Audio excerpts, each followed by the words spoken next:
हाँ जी दोस्तों, कैसे हो आप सभी लोग? उम्मीद करता हूँ सभी बढ़िया होना चाहिए। अरे सर, इतना बढ़िया तो नहीं चल रहा है। यहाँ पे क्या हो रहा है अपने को कुछ भी नहीं पता। ठीक है, अपने को बिल्कुल आइडिया नहीं है कि सिलेबस कब खत्म होगा, सिलेबस कैसे खत्म होगा, कितना खत्म होगा। सर कुछ भी समझ में नहीं आ रहा। इतना सारा प्लान किया था हमने, कुछ भी हाथ नहीं आया। क्वेश्चंस करें कि कॉन्सेप्ट पढ़े, क्या करें, कुछ भी समझ नहीं आ रहा।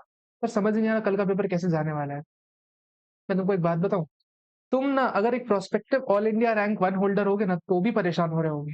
Every person in this attempt is terrified because of DT, क्योंकि टाइम कम है। ऑल इंडिया रैंक वन भी परेशान हो रहा होगा, तुम भी परेशान हो रहे होगे। एंड यही एक चीज है ना जो तुमको और सारे स्टूडेंट्स को एक ही पोजीशन पे रखती है।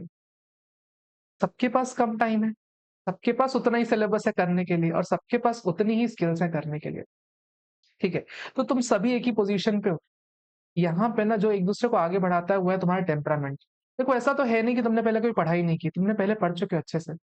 अब ना उसको तुमको बस रिकॉल करने में दिक्कत आ रही है, चीजें बनती हुई भूल रही हैं। तुमको बस ना अपना दिमाग शांत रखना है। वैसे इतनी गर्मी लगी पड़ी है, उसके अलावा एग्जाम सेंटर में तुमको 2 से 5 के बीच में लिखना है। अगर तुम यहाँ पे अपना टेम्परामेंट खो बैठोगे ना, तुम आधी लड़ाई वहीं हार जाओगे। यहाँ पे ना तुमको अपना पेशेंस बना के रखना है। अगर यहाँ पे पेशेंस गया तो शायद पेपर ही निकल जाए। एक बात बताऊं, इसके बाद वाले पेपर में 3 दिन की छुट्टी है। बहुत आराम से तुम कर लोगे आईडीटी।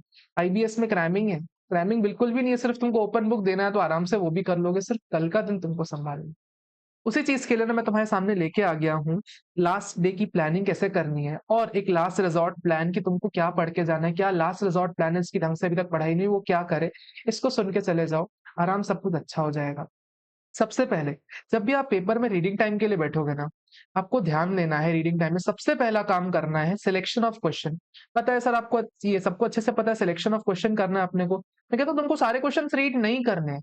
तुमको सबसे पहले देखना है कौन से चैप्टर का क्वेश्चन है, कौन से चैप्टर का कौन सा क्वेश्चन आया, और कौन सा चैप्टर तुम्हारा कमजोर है उसको तुमको नहीं उठाना।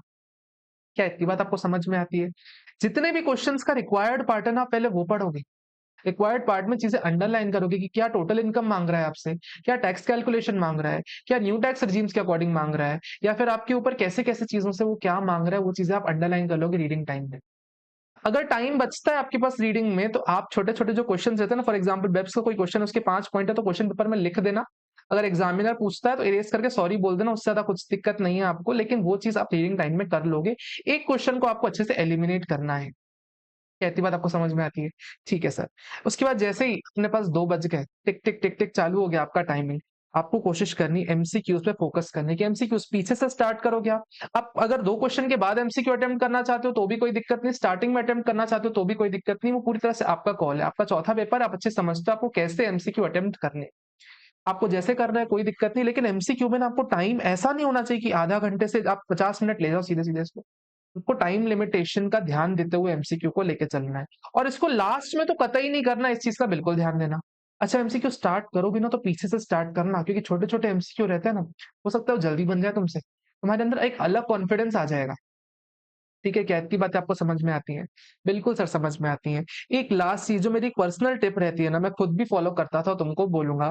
क्वेश्चंस ना वो वाले सिलेक्ट करना जिसमें टैक्स कैलकुलेशन नहीं है। फॉर एग्जाम्पल, एक क्वेश्चन तुम्हारे सामने आता है जिसमें बोलता है कि टीडीएस लगेगा कि नहीं लगेगा, 4 पॉइंट से चारों की इंडिविजुअल मार्किंग है, तुमको ऐसे क्वेश्चन सिलेक्ट करने, ऐसे क्वेश्चन अटेम्प्ट करने हैं।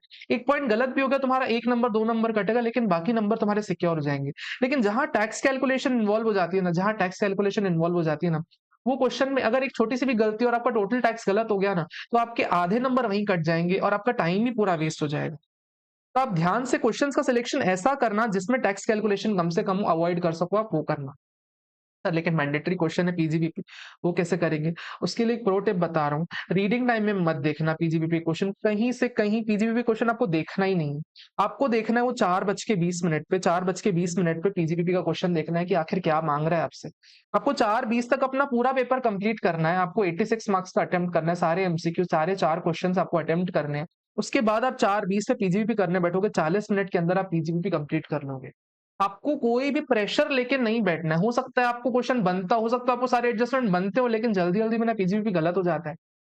आपसे टैक्स कैलकुलेशन में कोई गड़बड़ हो जाए तो वो भी आपसे जल्दी जल्दी में हो सकती है, इसलिए इसको आप 40 मिनट आराम से देके चलेंगे।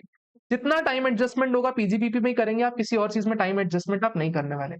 पीजीबीपी को आपको आराम से लास्ट में करना है। ऐसा नहीं होना चाहिए कि पीजीबीपी के बाद आपके लिए कोई इंपॉर्टेंट क्वेश्चन रह जाए इस चीज को आपको बिल्कुल नहीं करना। ध्यान देना, जो बनता है वो जल्दी जल्दी करना है, जो नहीं बनता उसको भी अटेम्प्ट करना है, यानी अटेम्प्ट फॉर 100 मार्क्स। आपको 100 मार्क्स का कुछ भी करके अटेम्प्ट करना है। आप पेपर नहीं छोड़ के आने वाले। पेपर लेंदी है तो भी करना है, पेपर आसान है तो भी करना है। ठीक है, क्या इतनी बात आपको समझ में आती है? सर ये सब आपने फालतू फालतू की टिप्स तो हमको दे दी, हमको सब पता था सर, लेकिन अभी हमने पढ़ाई नहीं की तो उसका क्या करें? देखो, तुमने पढ़ाई की है, तुम ये चीज जानते हो, तुमने पढ़ाई की है, तुमको चीजें बनती हैं, लेकिन जिसको जिसको लग रहा है ना कॉन्फिडेंस नहीं आ रहा, ये टॉपिक जरूर करके जाना। ये टॉपिक्स कहीं से कहीं छूटने नहीं चाहिए। सबसे पहला टॉपिक आपको ब्लैक मनी टैक्स ऑडिट, नए टॉपिक्स है, इनको कहीं से कहीं नहीं छोड़ना है। इसके मॉड्यूल के क्वेश्चन कर लेना। मुझे बहुत ज्यादा लग रहा है कि 4 से 5 नंबर का एक क्वेश्चन पर चैप्टर आएगा, 10 नंबर तुम्हारे ये 2 चैप्टर कवर करवा देंगे। इसको ध्यान से करके चलना। टीडीएस पक्का क्वेश्चन आता है, ट्रस्ट पक्का क्वेश्चन आता है, इंटरनेशनल टैक्सेशन में एनआर ट्रांसफर प्राइसिंग आता ही आता है क्वेश्चन। आप इनके क्वेश्चंस भी देख लो तो भी आपके लिए सफिशिएंट है। Equalisation levy DT double A concept plus question कर लो अच्छे से। Webs model tax convention tax cities, एक क्वेश्चन पक्का 5 नंबर का दिखेगा, आप क्वेश्चन आंसर इसके देख लो। मेरा वीडियो डाला हुआ 45 मिनट्स का, 1.5 पे देखना, 28 मिनट में आपका हो जाएगा। पीजीबीपी के एडजस्टमेंट ध्यान से देख के जाना, मैट की शीट आप देख के जाओगे अच्छे से, और जितने भी न्यू टॉपिक्स है ना उनको भी करके जाना है। और एक इंपॉर्टेंट चीज जो इसमें मैंने लिखना भूल गया, जो न्यू टैक्स रेट्स है ना उसको भी आप ढंग से देख के जाओ। न्यू टैक्स रेट्स में जो 115 बी ए ई कोऑपरेटिव सोसाइटी के लिए नई टैक्स रेट आई है, उसमें मेरे को लग रहा है क्वेश्चन आ सकता है, इसलिए उसका भी ध्यान देते ना। सी कैटेगरी टॉपिक्स, इनके क्वेश्चन आंसर देख के जाओ, क्या पता सीधे सीधे 10-15 नंबर 20 नंबर का क्वेश्चन इससे आ जाए। आप इसको इग्नोर नहीं कर सकते, या तो एमसीक्यू में पूछ ले तो भी आपको ये चीज बननी चाहिए, इसका ध्यान देके चलेंगे आप। क्या सर आपको इतनी बातें समझ में आती हैं? एक बार इस वीडियो को लाइक कर दो ना, बहुत मेहनत लगती है इस वीडियो, ऐसे वीडियो तुमको इतनी हिम्मत लाऊं मैं तुम्हारे लिए, कैसे वीडियो ला पाऊं, ये हिम्मत चाहिए इसके लिए कि तुमको लास्ट रिजॉर्ट प्लान बता पाऊं। इसलिए ना इस वीडियो को लाइक कर दो और कमेंट में लिखो कि yes I will pass in this May 24 attempt. ठीक है, वापस आपको अमेंडमेंट सारे के सारे कवर करने हैं। तो उस अमेंडमेंट ऐसी चीज है ना जो आईसीआई कवर पूछता है। ठीक है, ये जो अपना एलआईपी वाला अमेंडमेंट है, मार्केट लिंक डिवेंचर्स वाला अमेंडमेंट है, जितने भी अमेंडमेंट्स ना आपको आपके करिकुलम में दिख रहे हैं, बहुत थोड़े से अमेंडमेंट्स आपके अटेम्प्ट में, उनको अच्छे से करके चले जाओ। इतना करके जाओगे ना, आपका 40 से 50 नंबर का कवरेज सिर्फ इन्हीं टॉपिक्स में से हो जाता है। इनको आपने अच्छे से कर लिया, प्लस एमसीक्यू में आपने अच्छे से स्कोर कर लिया ना, आपका काम अच्छे से हो जाएगा। ये आपका लास्ट रिजॉर्ट प्लान है, ये आपको तभी फॉलो करना है ना जब आपका पुराना प्लान पूरी तरह से बेहाल हो चुका है, आपको लग रहा है कि अब नहीं हो पा रहा मेरे से, या मैं गिव अप करने का सोच रहा हूँ। एक और टिप, एक और बात बताऊं फाइनल की, सबसे लास्ट बात, मेरे को ना एक चीज बहुत पसंद आती थी, वो है मुश्किल पेपर। इसलिए नहीं कि मुश्किल पेपर में मैं इंटेलिजेंट हूँ इसलिए, या कोई और वीक है इसलिए मेरे को मुश्किल पेपर पसंद आते थे। मुश्किल पेपर इसलिए पसंद आते थे ना क्योंकि सबकी हालत सेम हो जाती है और आईसीआई ना आसान तरीके से इवेल्युएट करता है। ये बात मान के चलना कि जब भी आप पेपर देखोगे ना, आपके सामने अगर कोई मुश्किल पेपर आता है ना, तो ये बात मान के चलना कि सबके लिए मुश्किल है। उस मुश्किल पेपर में सबसे ज्यादा इंपॉर्टेंट चीज जो हो जाती है ना, वो है आपका टेम्परामेंट, आप कैसे अटेम्प्ट कर रहे हो। क्योंकि आधे लोग ना मुश्किल पेपर देख के ही हार मान जाते हैं।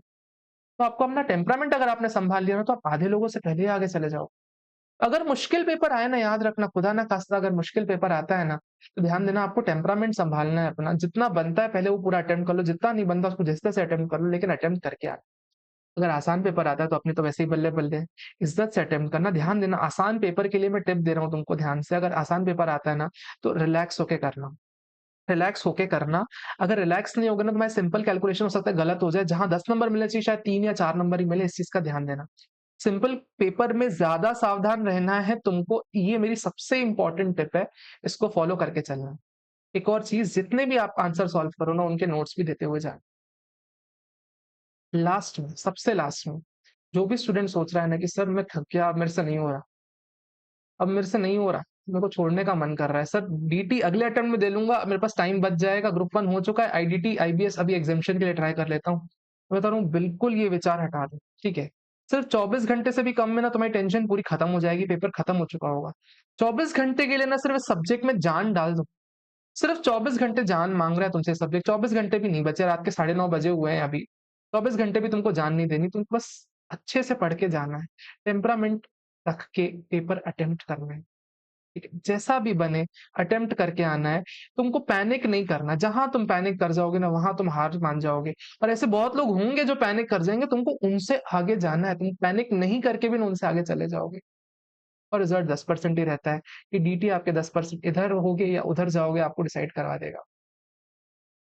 ऑल द वेरी बेस्ट, अच्छे से करना। I really have faith in you. और मेरे फेथ ज्यादा इंपॉर्टेंट, आपको अपने अंदर फेथ होना चाहिए कि मैं कर लूंगा। कर सकते हो तुम। All the very best, bye bye and enjoy study.